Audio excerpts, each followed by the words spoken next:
কারে লয়া যে যায়। এই পাইছে মুন্না রে। কিরে কিরে, কি? চল চল কই কই? চল ঢোক মারি। না না, হুম আয় যায়, মজা হইব। খামু না। হে বেড়া এদিকে আয়। মজা লাস বেড়া। আরে আয় আয়, ডং করিস তা। কিরে তুই এমন পাড়া সাড়ে বাইং মাসের মতন মুসরাইতেছিস কে?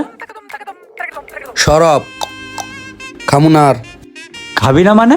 জানোস না 15 দিন ধরে ট্রাই করতেছি সেরা দেওয়ার। এর লেগে কি তোর 15 দিন ধরে দেখি না? কারণ কি? সরকারি চাকরি করমু, আমার একটা সরকারি চাকরি হইতাছে, ড্রাইভিং চাকরি। কি হইছে?